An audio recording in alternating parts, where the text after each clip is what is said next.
Hello. In this clip from our Justia webinar, Effective Time Management for Attorneys, Chris Early discusses the 80-20 rule on time management while sharing tips about delegation, time blocking, and dealing with time vampires. If you want to see more Justia videos on law practice and legal marketing, be sure to subscribe to our channel. So the 80-20 rule, you just please put me in the chat if you've heard of the 80-20 rule before. All right, so we wait for answers to come in. Okay, very good. All right, hi, Kara. Thank you, Kevin. All right, 80-20, for those who haven't heard of it, is I believe it's the Pareto principle. This gentleman, Pareto, I believe, was an Italian economist hundreds of years ago, and he found by his, thank you, Lisa, he found by his observations around him that 20% of the landowners owned 80% of the land, right? So it's the 80-20 principle, that 20%. And I was literally just talking about this with two attorneys in my office just an hour ago about the 80-20 rule. So what does this mean to us, right? 20% of our cases yields 80% of the results being income, results being productivity, right? So if you take nothing from this call, at the end of this call, I want you to look at your case inventory and identify your 20%, the best cases that you have, and work the hell out of them, because that's how you're going to do better. That's how you're going to make more of an impact. Those are the higher fee cases, higher value cases. On the flip side, the 80% of your cases are 20% of your income. See, that's where the stress lies within the 80%. The 80% is that busy sector, which is driving us all crazy because we're running in place. I guarantee you, if you really know your numbers, your metrics in your law firm, if you look at your fees on cases, you'll see that generally speaking, give or take a few percentage points, this will ring true. I guarantee you, 80% of your cases are bringing you 20% of the revenue, 20% of your cases are bringing you 80% of the revenue. So what does that mean? It means be selective on your cases, right? It means be selective on your investment of time on these cases. I was just talking, as I said, to some lawyers in my office just an hour ago, and I said, hey, if we have a lower tier case, a lower value case, it shouldn't dictate a lot of your time because you can't do much with that case. Conversely, if we have a really good case, right, that's a 20%, and we can do a lot with that case, and that's gonna really move the needle. That's gonna move us along here. So inventory your cases, right? Everyone on this call, I presume, is an attorney. Look at your cases, go to town, go to bat, really work those 20%ers up. The 80%, we'll get into this more, but on the 80% of your cases, you want to delegate that work as much as you possibly can. You want to remove yourself from that busy work as much as possible. We're going to get into that. This really changed the game, right? This is what it all comes down to. We're going to talk about a lot of concepts, but this is a core principle of this presentation. It's the 80-20 rule, and really thinking again like an investor, very intentionally.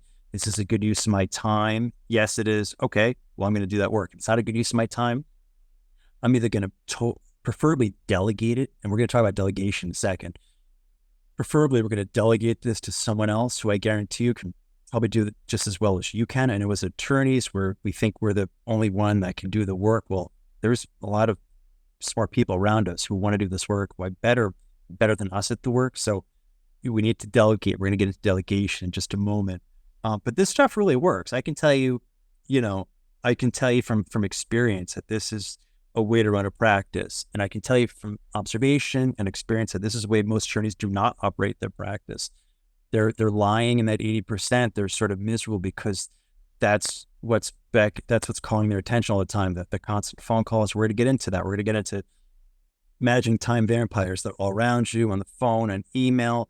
They pop into your office unannounced. Do you have 5 minutes? That turns into 50 minutes. You just lost an hour of your day. We're going to get into that. These things add up. So if you have good habits with your time, it adds up. If you have bad habits, it adds up. So you have to sort of choose what you're doing here and how you're going about it, right? That's really what I hope, is that you take a couple things away from this. But it can't be done like sporadically. You're either going to do it or you're not. You have to sort of take some things and just weave it into your daily routine. And then if you have people in your office working with you, they may think, oh my God, this is different. But they'll sort of understand what you're doing, and that you're trying to gain better control of your time management. I think they'll appreciate that. And to me, the big thing is not me teaching myself, but me sharing with my team how they can manage their time, because then we're really kicking butt. Then we're we're doing things at a high level and getting a lot of productive work done. That leads to a happy work environment, and it happens to also result in a lot of happy clients. So we'll get into that as well. All right, delegation. Right? To me, delegation is that which moves me and my career forward, right? The most successful people in law, in business, they delegate. They delegate nearly everything. They live in a very small area of responsibility. So I would encourage you, either right now or at the end of this call, look around your desk and delegate something off your desk. Just delegate it, right? And we'll talk about some ideas that you may want to consider when you do delegate, because you can't abdicate as the attorney. It's our bar card on the line. We can't just delegate recklessly. We own the case. We own responsibility for the case. Doesn't mean we have to do all the work. And frankly, I don't think the clients expect us to do everything, but a lot of times we think we went to law school, passed the bar exam, only I can do the work, only I can do that motion. No, that's false. Many people can do that motion. Many people can, just even make a phone call for your client. You don't have to call the clients all the time. Always be looking to get things off your desk, and good things happen. I promise you're going to be happier. You're going to make more money. You're going to have more time with your family, because that's what this comes down to. But delegation, massive productivity booster. But this is 80-20, right? So I feel like, and you could even we talk about 80-20, you could go 90-10. So you're really looking at your 10% of your best cases, right? 10% of your most productive activities, and then trying to delegate or limit as much as possible you doing that 80 or 90%. Right? I think that's a real massive productivity enhancer. But this isn't something that we're going to figure out today. All right, good. I figured some things out on my desk. I'm going to delegate copying to John. I'm going to give XYZ to Sarah. Now, this is an ongoing thing, because again, I said before, I do believe this strongly, that your level of trajectory or success in this industry in law is predicated on your ability to divest yourself of as many things as possible, to delegate as many things as you possibly can, because when you do that, you're freed up. You can use your attorney brain, your analytical mind, to work your cases, to work the heck out of your cases, to get better results for your clients. And if you have people working in your office, you owe it to them to be the best attorney that you can be, right? And that requires really focusing on doing the work that only you should be doing. The attorney should not be going to the post office. The attorney should not be making coffee. I'm not trying to sound like a jerk when I say that. I mean that. That is true. You should be doing lawyer work, right? You should be handling only the work that you can do, delegating, right? Now, when it comes to delegation, I have another presentation that I do about hiring and firing, but when it comes to hiring, you can only hire people who can run with you, who want to help you. Because if you hire the wrong people, your firm is going to not go anywhere. It's going to stagnate, perhaps even implode. So I encourage you, when you hire people, you need to see if they will be able to give them the weight of tasks that you give them, right? You want to find people who like doing the things that you need to delegate. And that's how I think you can really have a great practice. But hiring is really important. Another takeaway, you've probably heard this before: hire slow and fire fast, right? I just did a talk in Miami a month ago, Miami Trial Lawyers Conference, and I said, to the audience, I said, I encourage you, go back to your office, and if you're not sure if someone is working out or not, if someone on your team, you can ask yourself, if I could go back in time, would I hire this person again? There's your answer. So we're not going to go into the rabbit hole of hiring and firing. I'm definitely not an expert on the subject. I'm just sharing what I've learned. But delegation plus really good hiring, I think, is a recipe for real success. All right, so more about delegation. So I said before, I don't think the attorney should be going to the post office or making coffee or fixing the comp year. You got to be really careful with what you're doing each day. So I don't think you should be doing $20 an hour tasks or even $100 an hour tasks, right? You should be doing the highest level work in your organization possible. That's why you busted your butt in law school, right? You shouldn't be doing other things, but attorneys all the time want to just do everything because they're the only person that can do it. And it's like they're paralyzed by that. I think this, all that we're talking about today comes down to your mindset, right? Stop getting in, it may sound like a jerk, don't get in your own way. Stop getting in your own way. I was getting in my own way for years and years and years. My wife kept saying it to me. I'm too thick-headed to notice at the time. But get out of your own way. You're not the only person who can do the work. set yourself free, set your organization free, whether it's a 1-person shop or a 100-person shop. Get out of the way and let people do their thing. Hire the right people, and you can really run with them, but you got to delegate to them, right? So here's how I approach delegation. If I'm, talking with John and I have a motion that I need him to bang out for me, right? Or whatever it is I need John to do. I'm going to be super clear, I know I said it again, but I'm going to say it 100 more times, super intentional about doing what we're doing. I'm going to delegate to John. I'm going to say, this is how I want the work to be done. I need it to be done this way. You can't just throw the memo at John and say, here, take care of this. First of all, that's no way to treat people. Second of all, he's going to quit. Third of all, it's not an effective way to delegate. So you got to be super clear. I'd like the work, and this isn't about being condescending and talking down to people. It's about being respectful. Like, here's how I want the work to be done. That's number one. Number two, here's what I want it to look like, right, at the end. And the more you encourage John to do it this way, the more he'll understand, and the less you'll have to explain the future. Third thing, give a deadline. You got to give deadlines, right? That's another big takeaway from this presentation.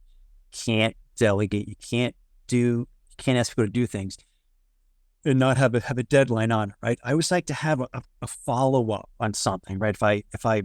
If we talk about something in my team, I'll follow up. I'll say, okay, let's touch base about XYZ in 2 weeks. Okay, that sounds good. You always want to just have follow through, have follow up, and be super, super clear when you're delegating. Again, how it should be done, what the outcome should be, and give a deadline. That stuff really works, I can tell you. All right, calendaring, time blocking. This is another time management principle I think is really important. I like to script my week. I'm a really early riser. I wake up insanely early because I just find that helps my productivity in a big way. Before the sun comes up, I can do some deep thinking. We'll talk about this in a moment, but there's something to be said about deep thinking. Your brain, it's distracted so much. Every time you pick up your phone, every time you're always getting distracted. And they say it takes 10 or 15 minutes for the brain to get focused back on whatever you were looking at or focused on when you got distracted. So this goes to time blocking. I think it's really important to be intentional, right? Again, about your calendar and how you're setting things up on your calendar. I like Sundays to sort of script the week as best as I can. I can't control everything that happens my week, but I can sort of create walls around my time, sacred sort of walls, if you will, so the work gets done in that amount of time, so I'm not distracted. Because if it's not written down, it's on my calendar, it's not going to get done. So this is really important.